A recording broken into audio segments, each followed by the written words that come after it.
there, Lindsay here, the Frugal Crafter, with a quick project for you today that I think everyone can find useful if you do crafts at home or any type of painting. So what I have here is a drying rack. So I glazed these resin pieces the other day and I had to paint all sides, and I didn't want to wait and flip them over. So what I did was I used my drying rack, and it's homemade, and I'm going to show you how to make it today. So you've got these little pins that you can rest your items on so they can dry, and I could coat the back, set it down, coat all the sides, and just let it dry. It saves a lot of time and saves a lot of fingerprints and having to redo things. But I wanted something smaller that I could use for jewelry. So instead of this board that has the pins about 3/4 of an inch apart, I'm going to make one with the pins much closer together. So I have 2 pieces of foam core. You can use cardboard, and you can make them whatever size you want. This is about probably, let's see, 8 by 8 roughly. Well, let me see, I can take it right over here. Yep, it's 8 by 8. And I'm going to use a little glue to glue this together, to glue these 2 pieces together. This is Helmar 450, and I'm using this because it dries really quick. But otherwise you could use hot glue or double-sided tape or whatever you want. But I also want to add a hanging ribbon because this is really lightweight, and I'm running out of space in my craft room, so this will enable me to either hang this on a cork board or just on a ceiling joist. I'm going to get a little more glue here where I want the ribbon. And you really don't need a lot of glue. The pins are gonna hold it together pretty well.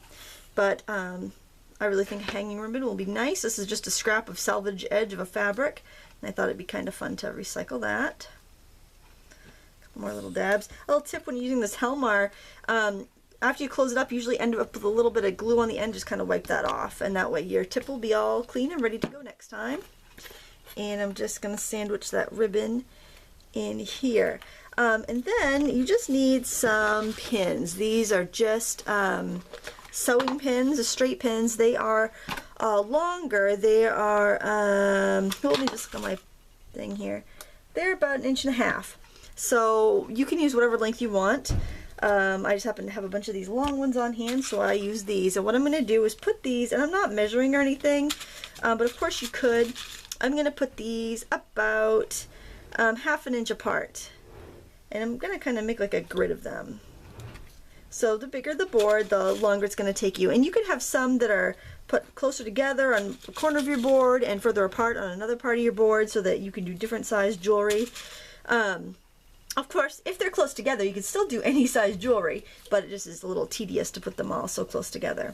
These are about, I would say, 1/2 inch apart here. And in a second, I'm going to try it out with some of my little pendants that I've made and see if they will stay up there when I glaze them. Because a lot of times with those smaller ones, I just end up glazing them on my silicone mat and having the back sides down.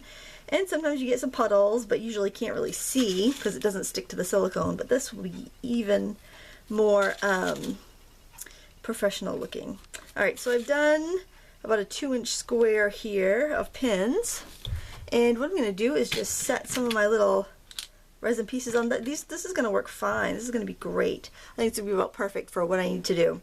So what I'm going to do is pause the video and push the rest of these pins in, and I'll be back when we are done. So see you in just a second.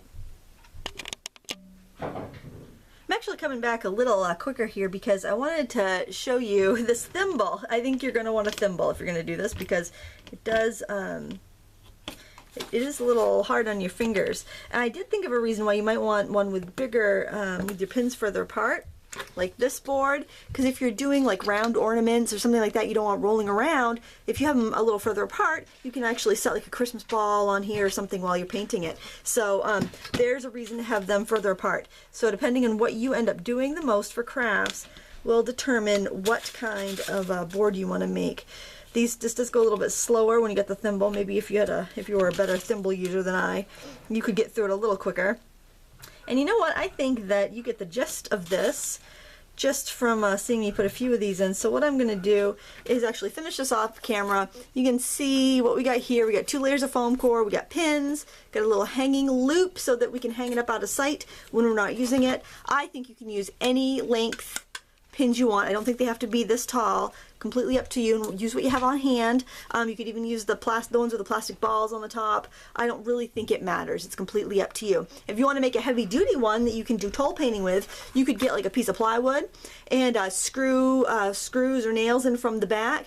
They will be pointy. They won't be something you want around with your kids, but it'll be something for you to set larger, like painted furniture on and stuff, so you can also varnish it and let it dry without disturbing the paint. So there you have it. They are drying racks for your lovely handmade creations that you need to glaze or paint. So thank you so much for watching, and if you try this out, let me know what you think. If you have any questions, leave a comment and I'll help you out best I can.